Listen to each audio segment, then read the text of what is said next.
आज मैं आपको बताने वाला हूं उत्तर प्रदेश के 10 ऐसे नेताओं के बारे में जिन्होंने 2022 में बीजेपी छोड़कर समाजवादी पार्टी ज्वाइन की थी। आखिर क्यों की थी, यही तो मैं आपको आज बताने वाला हूं। नंबर 10 पर आते हैं ब्रजेश प्रजापति जी।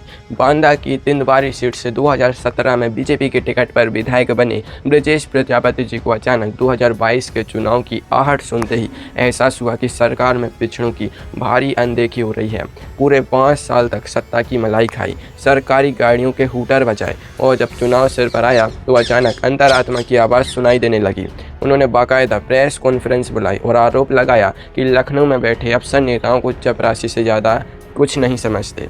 अब इसे जनसेवा का असली दर्द कहीं या फिर अपना टिकट कटने का खौफ, लेकिन ब्रजेश प्रजापति जी ने बिना एक सेकंड गवाए स्वामी प्रसाद मौर्य जी के पीछे पीछे सपा का झंडा थाम लिया। इसे कहते हैं बहती गंगा में हाथ धोना और गिरगिट की तरह रंग बदलना। जनता भी सब समझती है कि जो दर्द पूरे 5 साल तक दबा रहा वह चुनाव आते ही अचानक क्यों बाहर निकल कर आ जाता है।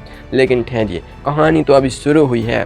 आगे आने वाला नेताजी ने तो जो दांव चला उसे देखकर तो फिरोजाबाद का बच्चा बच्चा दंग रह गया था। नंबर 9 पर आते हैं डॉक्टर मुकेश वर्मा जी।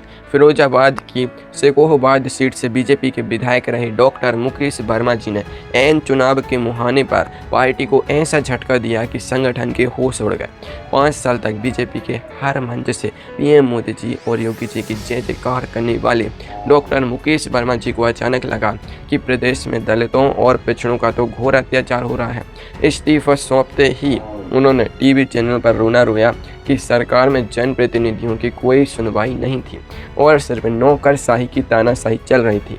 अब सवाल यह उठता है कि क्या 5 साल तक डॉक्टर साहब को यह अन्याय दिखाई नहीं दे रहा था या फिर अखिलेश यादव जी का साइकिल सिंबल ज़्यादा चमकदार नजर आ रहा था। राजनीति का यह पुराना दस्तूर है कि जहां चूल्हा जलता देखे नेताजी वहीं रोटी सेकने पहुंच जाते हैं, लेकिन रुकावट अभी बाकी है। कानपुर के एक ऐसे विधायक का नाम आगे आ रहा है जिन्होंने बिना किसी ढोल नगाड़े के चुपचाप ऐसा पासा पलटा कि बीजेपी का पूरा क्षेत्र समीकरण ही बिगड़ गया। नंबर 8 पर आते हैं भगवती प्रसाद सागर जी। कानपुर की बेलहौर सीट से विधायक रहे भगवती प्रसाद सागर जी ने जब बीजेपी का दामन छोड़ा तो हर तरफ खलबली मच गई।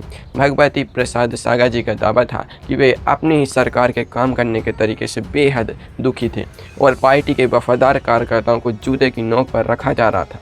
लेकिन ज़मीनी सच तो यह है कि चुनावी मौसम आते ही वफादारी का दायरा बदल जाता है और नेताजी को अपनी ज़मीन की शक्ति देखने लगती है।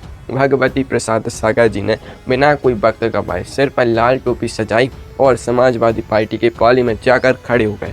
राजनीति में एक पुरानी कहावत है कि जिधर हवा चले उधर ही पीठ कर लूँ, और सागर जी ने बिल्कुल वही किया।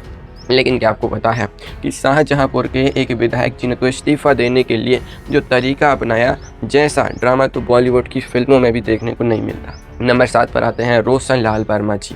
शाहजहांपुर की तिलहर विधानसभा सीट से विधायक रहे रोशन लाल वर्मा जी उस पूरी बगावती लहर के सबसे बड़े डाकिया साबित हुए थे। स्वामी प्रसाद मौर्य जी का इस्तीफा लेकर अपनी जेब में रखकर राजभवन तक पहुंचाने की दौड़ इन्हीं रोशन लाल वर्मा जी ने लगाई थी। किसी कुरियर बॉय की तरह भाग दौड़ करने वाले रोशन लाल वर्मा जी का आरोप था कि बीजेपी में सिर्फ तानाशाही चल रही है और विधायकों को अपनी बात कहने का हक तक नहीं है। पूरे 5 साल तक सत्ता का सुख भोगने के बाद जैसे ही 2022 के चुनाव की तारीखें करीब आईं, रोशन लाल वर्मा जी को अचानक लोकतंत्र और पिछड़ों के अधिकार याद आ गए। उन्होंने मीडिया के कैमरों के सामने आकर ऐसा रोना रोया मानो इनसे बड़ा सताया हुआ इंसान पूरे प्रदेश में कोई दूसरा था ही नहीं। फिर क्या था, तुरंत साइकिल की गद्दी संभाली और सपा के सिपाही बन गए। लेकिन रुकिए, संकटवीर नगर के अगले नेताजी की कहानी तो इससे भी ज़्यादा मसालेदार है। नंबर 6 पर आते हैं दिग्विजय नारायण उर्फ जय चौबे जी। संतकबीर नगर की खलीलाबाद सीट से बीजेपी विधायक रहे जय चौबे जी ने ऐसा पैंतरा बदला ना कि बीजेपी के स्थानीय दिग्गज सिर पकड़ कर बैठ गए। क्षेत्र में ब्राह्मण चेहरे के रूप में अपनी धाक जमाने वाले जय चौबे जी काफ़ी समय से पार्टी के भीतर ही भीतर खफा चल रहे थे।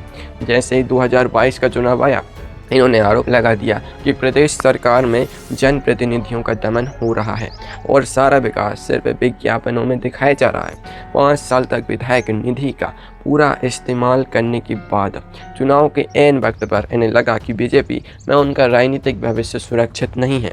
जय चौबे जी ने तुरंत बीजेपी को बाय बाय कहा और सपा का दामन थाम लिया। इसे कहते हैं ऐन वक्त पर रंग बदलना। लेकिन असली ट्विस्ट तो सीतापुर की राजनीति में आया, जहां एक विधायक जी ने 5 साल तक अपनी ही सरकार की ऐसी बखिया उधेड़ी कि आलाकमान भी पानी पानी हो गया था। नंबर 5 पर आते हैं राकेश राठौड़ जी। सीतापुर विधानसभा सीट से बीजेपी के टिकट पर जीते राकेश राठौड़ जी की कहानी सबसे अलग और बेहद चटपटी है। राकेश राठौड़ जी पूरे 5 साल तक अपनी ही पार्टी और सरकार के खिलाफ बगावती सुर अपनाए रहे। कभी उनके ऑडियो टेप वायरल होते थे तो कभी वे खुलकर बयान देते थे कि विधायक की हैसियत तो एक चपरासी से भी बुरी बना दी गई है। उनका एक डायलॉग बहुत मशहूर हुआ था कि ज़्यादा बोलोगे तो देशद्रोह का मुकदमा ठोक दिया जाएगा। राकेश राठौड़ जी का दर्द यह था कि वे अपनी ही सरकार में एक सिपाही का तबादला तक नहीं करवा पा रहे थे। चुनाव नज़दीक आते ही उन्होंने बीजेपी को हमेशा के लिए टाटा बाय बाय कहा और अखिलेश यादव जी के गले मिल गए। यह तो वही बात हो गई कि 5 साल तक जिस थाली में खाया उसी में छेद किया और मौका मिलते ही दूसरे के घर में शिफ्ट हो गए।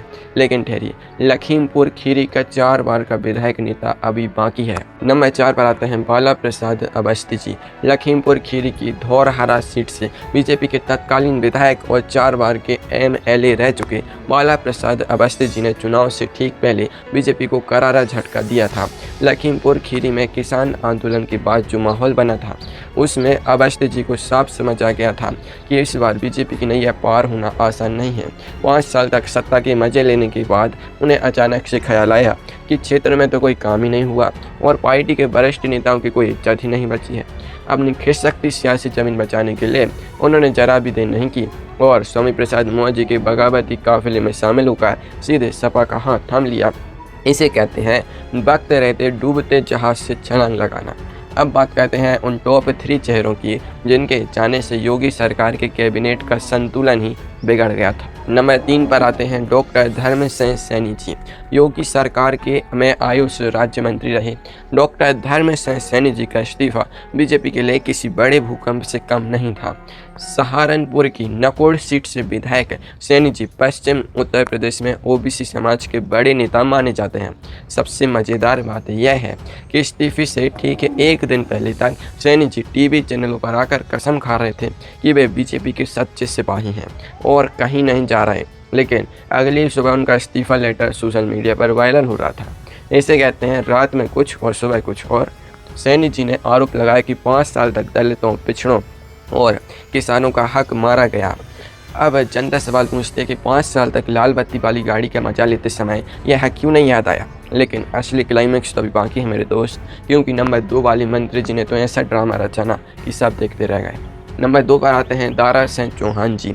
योगी सरकार में वन एवं पर्यावरण कैबिनेट मंत्री रहे दारा सिंह चौहान जी का इस्तीफा बीजेपी के पूर्वांचल के पूरे गणित को बिगाड़ने वाला था। मऊ की मधुबन सीट से विधायक रहे दारा सिंह चौहान जी नोनिया चौहान समाज के सबसे बड़े चेहरे माने जाते थे। इन्होंने भी वही पुराना और रटा रटाया बहाना बनाया कि सरकार में पिछड़ों, दलितों और बेरोजगार युवाओं की अनदेखी की जा रही है। 5 साल तक भारी भरकम मंत्रालय संभालने के बाद चुनाव की मुहानी पर दारा सिंह चौहान जी को अपनी जाति का दर्द याद आ गया और इन्होंने तुरंत सपा की साइकिल पकड़ ली। राजनीति में इन्हें थाली का बैगन कहा जाता है, जो जिधर वजन देखता है उधर ही लुढ़क जाता है।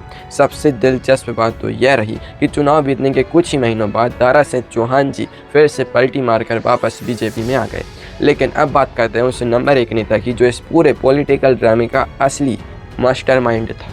नंबर 1 पर आते हैं स्वामी प्रसाद मौर्य जी। 2022 के चुनाव से ठीक पहले बीजेपी को सबसे करारा और ऐतिहासिक झटका स्वामी प्रसाद मौर्य जी ने ही दिया था। योगी सरकार में श्रम एवं रोजगार कैबिनेट मंत्री रहे स्वामी प्रसाद मौर्य जी को भारतीय राजनीति का सबसे बड़ा मौसम वैज्ञानिक माना जाता है। BSP से बीजेपी और फिर बीजेपी से सपा में जाने वाले मौर्य जी ने ऐसा पहला इस्तीफा फेंका कि उसके बाद तो बीजेपी विधायकों के इस्तीफे की पूरी झड़ी ही लग गई। उन्होंने आरोप लगाया कि बीजेपी सरकार ने पिछड़ों और दलितों को सिर पर पे ठगने का ही काम किया है। लेकिन राजनीति के गलियारों में सब जानते थे कि स्वामी प्रसाद मौर्य जी अपने साथ साथ अपने बेटे और समर्थकों के लिए टिकटों की सौदेबाजी कर रहे थे।